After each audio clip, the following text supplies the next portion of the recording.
Painted. Painless learning. તો પેલો દાખલો કરીએ. જાગોશ બધાય. શું કીધું દાખલામાં? કિંમત શોધો. શોધી લઈએ. શું કીધું આપણને? sin 60 cos 30 વત્તા અને cos 60. તો જ્યારે દાખલો ગણો ત્યારે રફ વર્ક ની અંદર તમારે ગાંધી બાપુના 3 વાંદરા નાના નાના દોરી નાખવાના. બરાબર?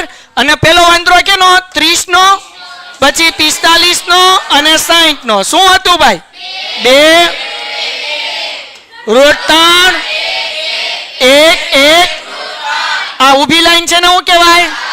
સાબા. આડી લાઈન છે ને ત્રાસી છે ને. શું ગોતવાનું છે? sin 60. sin નું સૂત્ર સાબાના છેદમાં 60 છે એટલે કેવો વાંદરો? પેલો, બીજો કે ત્રીજો? સાબા કેટલા? કર્ણ કેટલા? તો sin 60 ની કિંમત કેટલી થાય? √3 ના છેદમાં cos 30. cos નું સૂત્ર 30 છે. કયો વાંદરો? પેલો. કયો વાંદરો? પાબા કેટલા? કર્ણ કેટલા? તો કેટલા મૂકવાના? √3 ના છેદમાં sin 30. sin નું સૂત્ર 30 કીધું એટલે કેટલા વાંદરો? સાબા કેટલા? કર્ણ કેટલા? 1 ના છેદમાં cos 60. cos નું સૂત્ર હે cos ક્યાં વાગે? cos નું સૂત્ર 60 કીધું. કેટલામાં વાંદરો? પાબા કેટલા? કર્ણ કેટલા? 1 ના છેદમાં સાદુરૂપ આપી દઈએ. √3 ગુણ્યા √3 એટલે 3.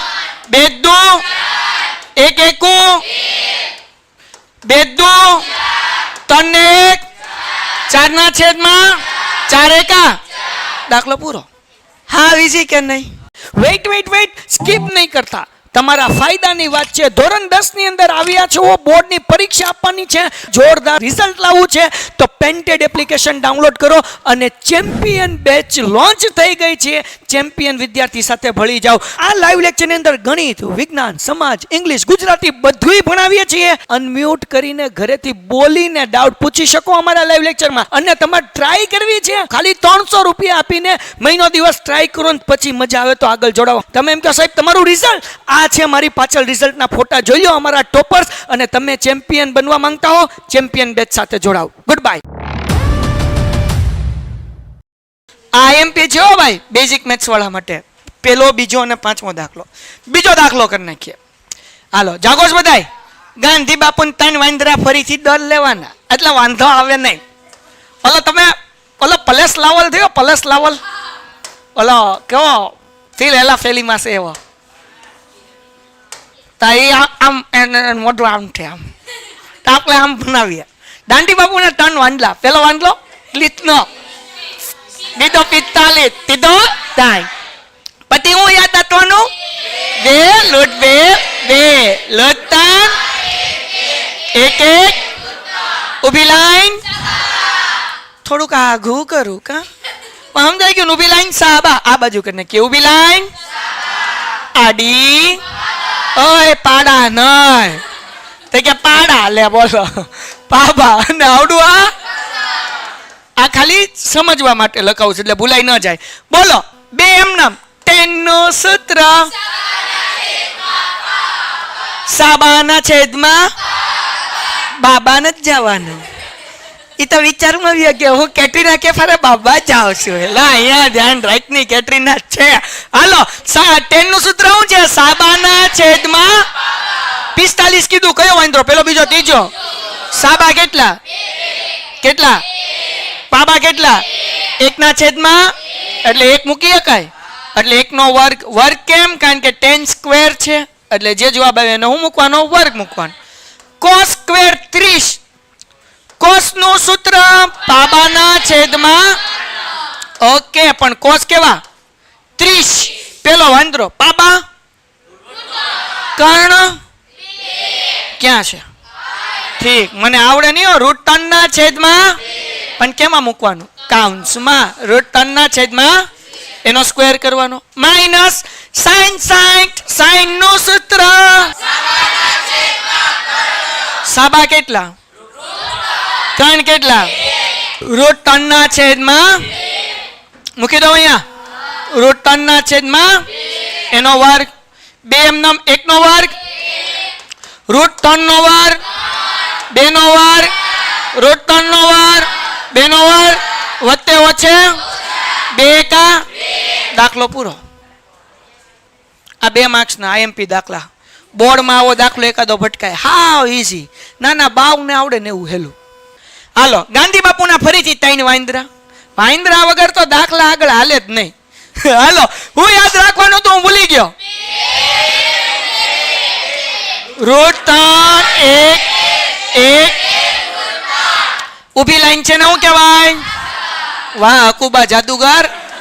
બધે હારે બોલ. પછી આડી લાઈન છે ને બાબા. હા પછી આ ત્રાસી લાઈન છે ને. ઓકે હવે cos 45 cos નું સૂત્ર પાબાના છેદમાં કર્ણ. cos નું સૂત્ર શું છે ભાઈ? પાબાના છેદમાં પાબા કેટલા કર્ણ કેટલા 45 કીધું એટલે વચ્ચેના વાંદરામ જોઈએ 1 ના છેદમાં. હાલો કોઈને આમાં કઈ ડાઉટ? ઓકે બીજું શું છે ભાઈ? sec 30. પેલા બધાની કિંમત ગોતી લઈએ પછી દાખલામાં ડાયરેક્ટ મૂકી દેશું. sec કોનું ઊંધું? cos નું. એટલે આનું સૂત્ર શું થાય? કર્ણના છેદમાં પાબા. હાલો 30 એટલે કેટલા વાંદરો? પેલો. કર્ણ કેટલા? પાબા કેટલા? તો જવાબ કેટલો આવે? 2 ના છેદમાં. પછી શું છે? cosec 30. cosec કોનું ઊંધું? sin નું. એટલે કર્ણના છેદમાં સાબા. બોલો કર્ણ કેટલા? 2. 30 કીધું છે એટલે પેલામાં જ જોશું. સાબા કેટલા? 1. 2 ના છેદમાં. હાલો ડન છે મૂકી દઈએ. ખાલી 2 મૂકી શકાય પણ 1 એટલા માટે મૂકું કારણ કે વચ્ચે પ્લસ છે એટલે લસા લેવો પડશે. હાલો જગતની માલિપા મારા બાઈઓ અને ભાઈઓ. હાલો cos 45. cos 45 નો જવાબ 1 ના છેદમાં. હાલો આગળ વ્યા જઈએ ભાઈ. કોઈને કઈ ડાઉટ નહીં? છેદમાં sec 30 નો જવાબ 2 ના છેદમાં વત્તા cosec 30 2 ના છેદમાં 1. તો ખાલી હું 2 મૂકું તોય હાલે ને અને 2 ના છેદમાં 1 મૂકો તોય વાંધો નથી. ઓકે જગતની માલિપા વિદ્યાર્થી મિત્રો 1 ના છેદમાં રૂટ 2 એમનેમ રાખવાનું અને એના છેદમાં શું કરવાનું? તો જો અહીંયા લસા લેવાનો કારણ કે છેદ હરખા હોય તો જ સરવાળો થાય. તો લસા કેમ લેવાય? 2 એમનેમ વત્તા રૂટ 3 નો ગુણાકાર 2 સાથે એટલે 2 રૂટ 3 એના છેદમાં 2 નહીં સોરી અહીંયા કેટલા છે? રૂટ 3 એના છેદમાં છેદ એમનેમ રાખવાનો. છેદ રૂટ 3 હતો એટલે રૂટ 3 મૂક્યો. હજી એકવાર સમજાવું.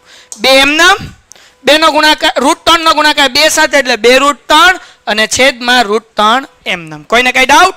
ઓકે આગળ વ્યા જઈએ. આ ભાંગાકારમાં કહેવાય ને છેદમાં છે એટલે સ્ટેપ કેમાં કહેવાય? એને હું ગુણાકારમાં ફેરવું તો ધ્યાન રાખો બચ્ચાઓ. 1 ના છેદમાં રૂટ 2 એમનેમ ગુણ્યા જ્યારે એને હું રેસિપ્રોકલ મીન્સ કે ભાંગાકારમાંથી ગુણાકારમાં ફેરવીશ ત્યારે વ્યસ્ત થઈ જશે એટલે રૂટ 3 અંશમાં આવી જશે અને છેદ થઈ જશે 2 રૂટ 3. પણ 2 રૂટ 3 છે તો હું આમે મૂકી શકું ને 2 રૂટ 3 વત્તા 2 આ મૂકી શકાય? વત્તા છે 5 વત્તા 2 7 થાય તો આમે મૂકી શકું 2 વત્તા 5 7 થાય. તો જ્યારે તમે આ દાખલા ગણતા હોય ત્યારે ધ્યાન રાખવાનું કે 2 વત્તા 2 રૂટ 3 માં વચ્ચે પ્લસ હોય ને તો મોટું પદ આગળ લઈ લેવાનું નાનું પદ પાછળ લઈ લેવાનું. એટલે 2 રૂટ 3 મોટા હતા એટલે મેં એને આગળ લઈ લીધા 2 ને ક્યાં લઈ લીધા? પાછળ. આ ભાંગાકારમાં હતું એને ગુણાકારમાં ફેરવ્યું એટલે રૂટ 3 ઉપર આવી ગયું અને 2 રૂટ 3 વત્તા 2 નીચે આવી ગયું. કોઈને કઈ ડાઉટ? ઓકે હવે આ બધું જવા દઉં છું રમકડા બધાય કારણ કે દાખલા હવે અહીંયાથી દાખલો શરૂ થાય છે. આમ જુઓ તો દાખલાનો જવાબ આવી ગયો કહેવાય. પણ ગણિતનો 8મા અને 9મા ચેપ્ટરનો નિયમ છે કે છેદમાં કોઈ સંખ્યા રૂટમાં હોવી જોઈએ નહીં. શું નિયમ છે?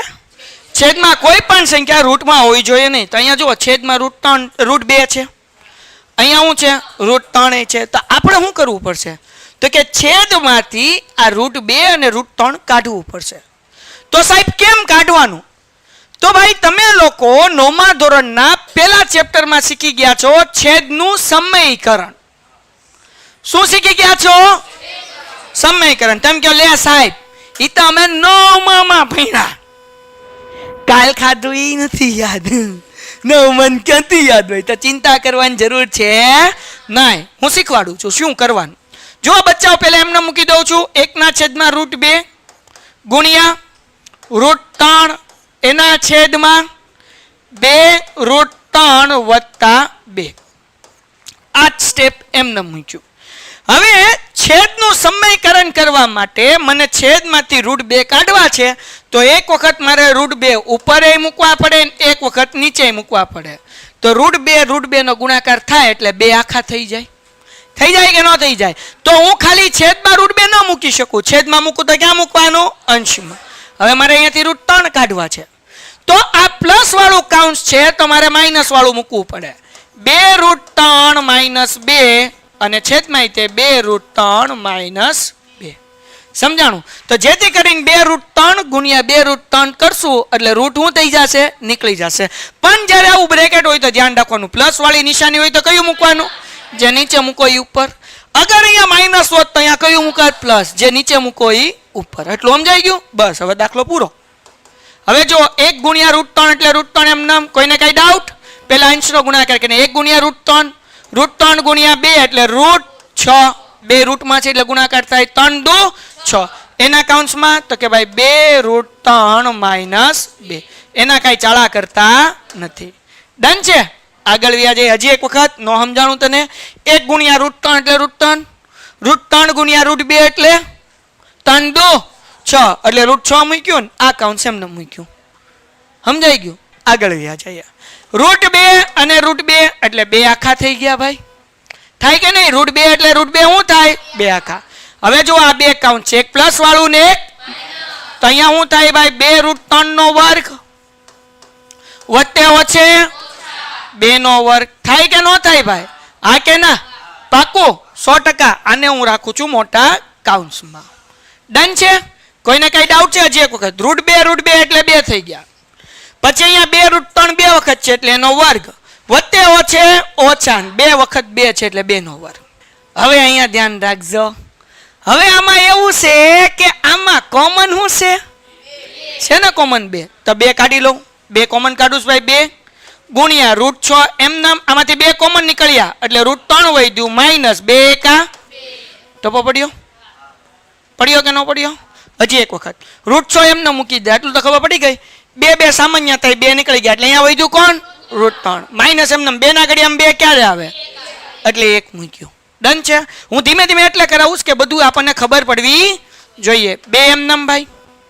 કાઉન્સમાં 2√3 વર્ગ 2√3 વર્ગ તો 2 વર્ગ 4 √3 વર્ગ 3 4 તેરી કેમ કર્યું? 2√3 વર્ગ. હજી એક વખત 2 વર્ગ. બધાને જવાબ 2 વર્ગ √3 વર્ગ 4 તેરી એટલે કેટલો જવાબ આવ્યો? 12. એટલે અહીંયા મૂકી દઉં 12 માઇનસ 2 વર્ગ. કોઈને કઈ ડાઉટ? 2 ઉડી ગયા. તો જવાબ હું વધ્યો? √6 કાઉન્સમાં √3 - 1 અને 12 માંથી 4 જાય એટલે કેટલા વધ્યા? દાખલો થઈ ગયો પૂરો. હજી એક સ્ટેપ છેલ્લું પછી પૂરું. હવે શું કરવાનું?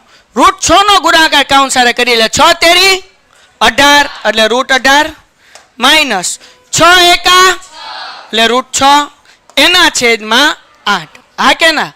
18 છે 18 √18 એટલે આપણે આમ લખી શકીએ 9 × 2 9 નું વર્ગમૂળ અને 2 નું ન નીકળે એટલે 18 ની જગ્યાએ શું મૂકી શકીએ? 3√2 માઇનસ √6 એના છેદમાં દાખલો થઈ ગયો પૂરો. આ જવાબ છે ને મસ્ત મજાનો. આ છે સ્ટાન્ડર્ડ મેથ્સ વાળા માટે. બેઝિક વાળાને કરવાનું. નો પૂછાય 99%. 1% પૂછાણો તો તમારે કેમાં કાઢી નાખવાનો? ઓપ્શનમાં. કારણ કે 13 માંથી તમારે 9 દાખલા લખવાના, 4 દાખલા ઓપ્શનમાં નીકળે. જો કદાચ આવો પૂછાણો હોય તો તમે ઓપ્શનમાં કાઢી શકો. લગભગ બેઝિક મેથ્સ વાળાના આવા દાખલા પૂછાતા નથી. Painted Painless Learning.